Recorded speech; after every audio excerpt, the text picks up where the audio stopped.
Your website feels different to the videos you just produced. Those sales docs look way off brand. How does this happen? And what can you do about it? Hey, Mark. Hey, Dave. How's it going? Good. Welcome back. Well, yeah, thank you. Welcome back to you too. It's been a little while since the last drink. Yeah. We're talking today about brand custodian and how do you end up in a situation where you've got brand assets that are all over the shop. Let's just take a step back. How do you get to a situation where everything becomes a bit disjointed as a brand? Yeah, I don't think it takes much, actually. Like, I think if you're probably to think about this sort of problem, typically you'd think, oh, well, that'll happen in 2 years' time or, months down the track from when you actually do the branding project. But I think it can happen quite quickly, and usually, dare I say it, it's once you remove yourself from the original agency that did the work, and then you start, I guess, doing DIY stuff. I mean, that's very self-serving for us, obviously, being a design agency. But yeah, it's just, there is, I think, definitely a skill, and an eye in what we do. Like, we are paid experts for a reason. So I think, as soon as that oversight probably is lost, and I think that probably really ties into this custodian idea, which is to say that it's not a case that that agency has to do all the work. It's more just I guess probably a bit of oversight and opinion and stuff like that that plays into it. Yeah, and it's so, it happens quite a lot. Like you would say, this is a pretty. I would say it happens 100% of the time. Yeah, it's a pretty common problem. Like where the brand gets crafted and made in a certain way, in almost like a time capsule where everybody, like the client and the brand agency, are locked together in lockstep. Yep. Create this beautiful brand, and then it gets handed over on the client side, and that's when the danger starts for a brand to be starting to be pulled apart and ripped apart. And I think it only happens accidentally. Oh, I'm definitely. Sure it's not the intent. It's definitely not the intent on the client side to do that. It's probably comes about more from a lack of understanding about how to apply the brand or how to protect it or look after it. Yeah. Yeah, I think it's a factor of a few things, like, I guess, individual expertise. Are they capable of producing their own graphic design, even at a most fundamental level? But then for me, it inevitably goes beyond pure design decisions, like when we craft a brand, it's not just graphic design. So it's, not just like, say you're producing a video, you brought up videos before as an example.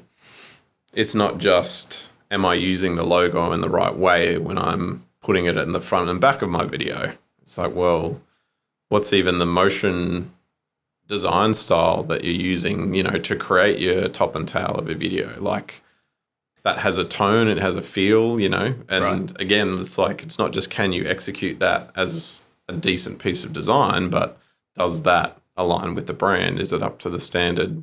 Does it have the same sort of feel? Like, I mean, to me, a good example to illustrate that a bit is like, we've definitely done brands in the past, for example, where they might have a premium feel that has like the slightest hint of a tech feel, right? Like a bit techy, but not very, and intentionally not so, and like not looking super IT or whatever.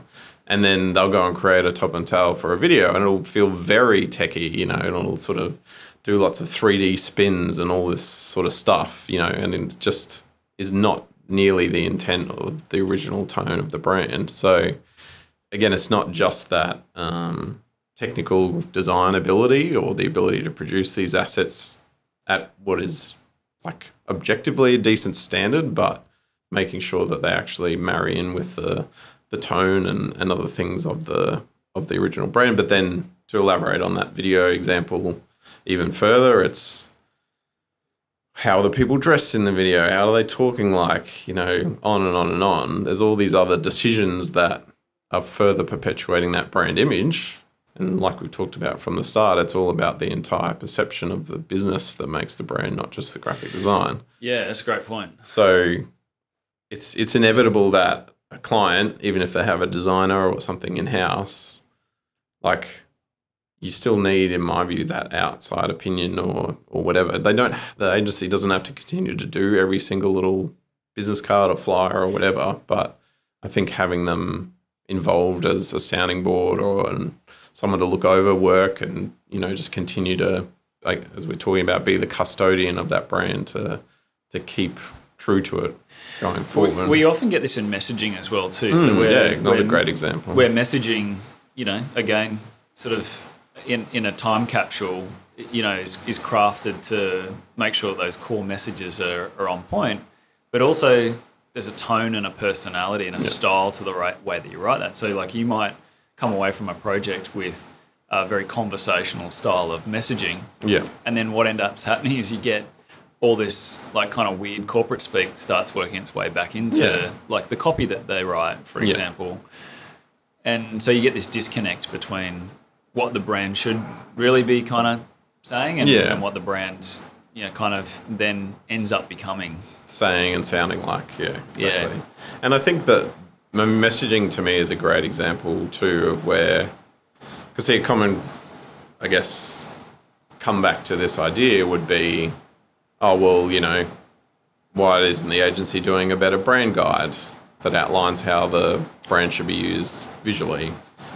You could argue some of the same sort of things with messaging, like if the tone is defined and when whatever, but I think that's a nice idea and definitely is on the agency to provide those things and provide initial guidance so that, you don't want a situation where the client is completely reliant on you for every little pixel that they ever produce. But it's just inevitable that whether it's visual applications, whether it's messaging, whether it's tone of voice, all that sort of stuff, anything that you produce in the original project has its limits. Like it's not going to account for every situation that will ever possibly arise. Right.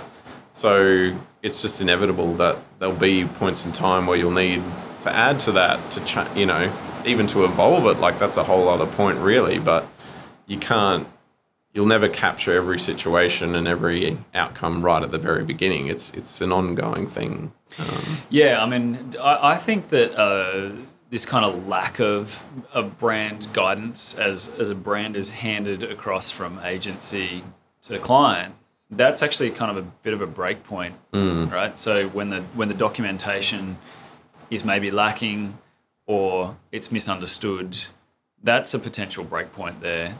And I think you're right in saying that you can't just rely purely on a brand system or on a brand guide. Yeah. But that's a good starting place, is to make sure you've got some solid documentation. Yeah, that's to me the two sides of that is definitely on an agency to do a good job, and I think it's something we could all be doing a better job of, and that whole idea of design systems and stuff continues to evolve, and people are doing a lot more work in that, particularly with more and more software products. It becomes even more important when you've got a design system for a software product. So definitely need to evolve that. Do you think on the customer side of this equation, when a brand is handed across, that there's a lack of understanding about how to treat that brand, like on the client side? Yeah, I think because as you said before, I don't think it's the intent that they want to bastardize it, for a lack of a better word. Yeah. But I think it's a few different things. I think firstly it's like a somewhat lack of expertise. Like again, like there's no getting around it. Like, branding experts are experts for a reason. And so a lot of that expertise isn't present on the client side. Again, even if they can sort of navigate themselves away around some design software, there's so much more to it than that. And I think this is a good point around when you said off the top, like how and when it happens. I think it happens a lot via little increments. Yeah. Like it's just a lot of little things that, for lack of a better example, we just wouldn't do. Like we wouldn't apply the color in that way, or we wouldn't use the logo in that way, or, you know, we just wouldn't add that pattern that was never part of the brand but has somehow made its way into some of the collateral and that sort of thing. And again, they're not doing it intentionally poorly. They just don't think about things the same way that we do, or to the same, you know, nth degree. Like, I think that's a lot of it, is just we're meticulous about all the details and whether that thing should be there or not, and they just don't have that same level of you know, attention or whatever for those things. I think another factor is definitely they inevitably want to put their own stamp on it still. Yeah. You know, like, yeah, they've got this new toy, this new brand to play with, you know, they're doing a bit of design work and, oh, that would look great with a splash of red. It's like, well, no, there was a reason we didn't include red in the color palette in the first place, but I think people just inherently want to add their own personal touches to it as well. Yeah, there's a third scenario here too, where you find that if a brand is handed across to a client, and then the client uses maybe a different video studio and maybe a marketing team. Yeah. And you have these offsite independent agencies that are working on the brands. They're putting their own spin on that brand at times as well too. So it's definitely one to watch for a brand manager. Yeah, that's a really great point. Because again, and that's the thing, I don't think necessarily it's the intent of those other agencies to step on toes or, you know, redo stuff for the sake of it. You know, they think they're doing the right thing. And I think a lot of times they could be doing something, again, that maybe fine design-wise, but there's a reason that wasn't done that way from a brand point of view in the first place, not just design. And it's just, it is something that is quite difficult, I think, to convey even to other agency people. You know, and again, and probably harping on about this a bit too much, but it's like a marketing agency often isn't going to care as much about brand as a branding agency.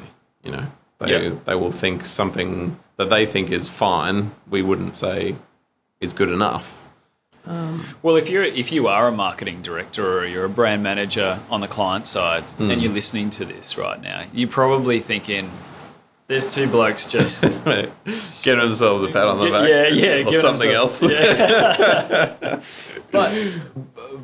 but there is actually ramifications, right, to cocking this up. Yeah, like, for sure. There are some things that come to mind for me, which is that first and foremost, it's probably confusing for the customer, right? If you see a different standard, like if I see a video that's been produced that's of low quality and they've muffed up the way that the brand works on the video titles, maybe they're using a slightly different typeface, it starts to become confusing for the customer to understand, like, is this really the brand that I was meant to contact, or is this kind of a lookalike brand? And the internet's full of lookalike brands. Yeah, for sure. So I think that's the first thing, is it is confusing. But yeah, I mean, from your perspective, I mean, what is the negative effects of this? Well, I think exactly to that point, you know, the reason that someone would come to us in the first place is to develop a brand with a certain feeling of a certain standard. Yeah. And, you know, that's what they want to convey. They're paying experts, whether it's us or another branding agency, to set a standard and create a perception in their customers' eyes. And as we talked about in the very first episode of this podcast series, that perception is not just the first time they see the logo or when they visit the website and the website's amazing.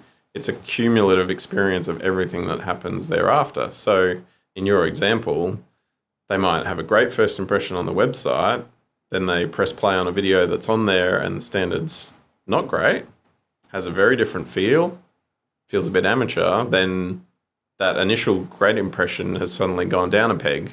Yeah. And then if, you know, they take the next action of filling out a form and they get a PDF download and it's really poorly designed, because that's a classic thing that you would design in-house using the brand guide.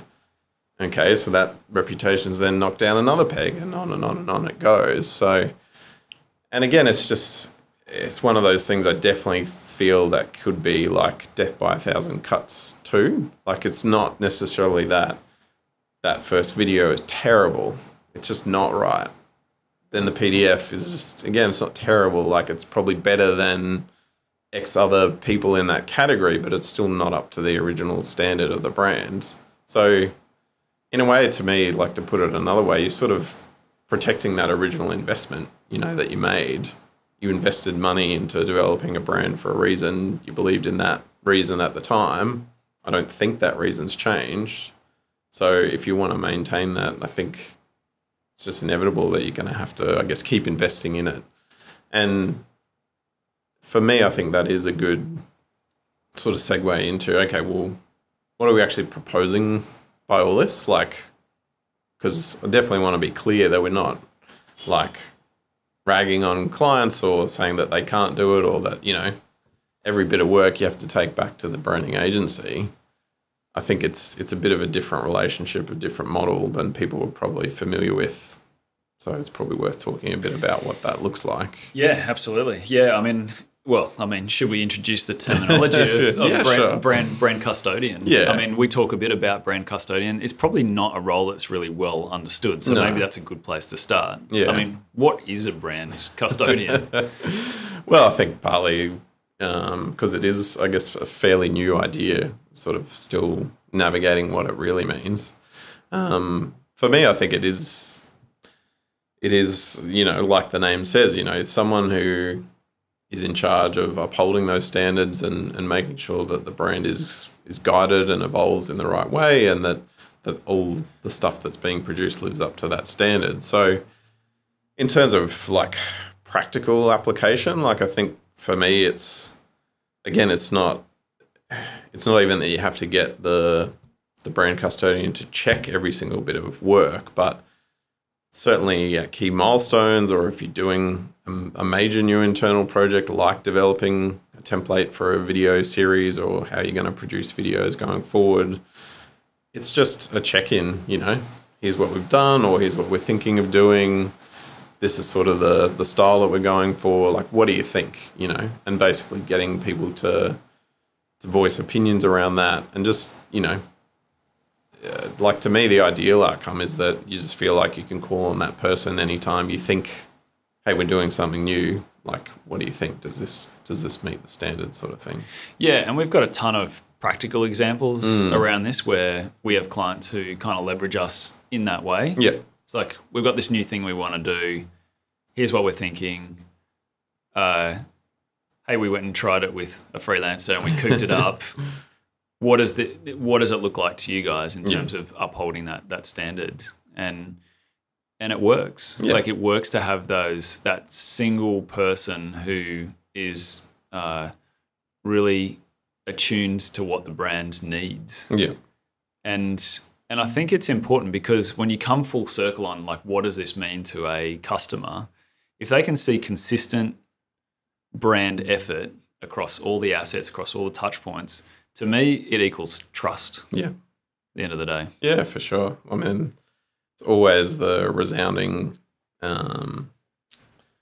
foundational, you know, I guess, goal that we're at with every brand, you know, is to create that trust in some way, and then maintain it. You know, as we said before in that example, there's no point creating that trust initially if you're not going to, you know, keep that going with your customer. Do you think that the brand custodian has to sit on the agency side, or do you feel like it can be a role that is nested on the client side as well too? Like, could you have that set of eyes that sits watching over each of the assets that are being produced, especially if the team, I guess, has got their own internal marketing team or brand lead? Mm-hmm.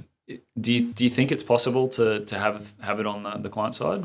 Yeah, I think for sure. I mean, even if you have an agency person playing this role, there has to be someone on the client side that is a brand champion. Mm-hmm.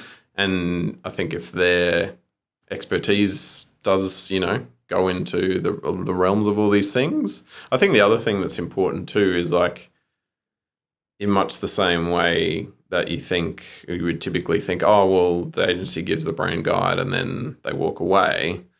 I also feel like with this role, to a degree, it would become less and less reliant, or at least you'd focus on different things. Like, I think that's another key distinction, where it's not like okay, the brand custodian checks the first video produced and then has to watch every single one, and say, 10 minutes 45, you said this when you shouldn't have. Like, it's more of a teaching how to fish kind of right scenario too, where, like, to me, the brand custodian should be continuing to help the brand manager or whoever kind of learn and know what is and isn't a good decision, so they don't have to rely on them as much.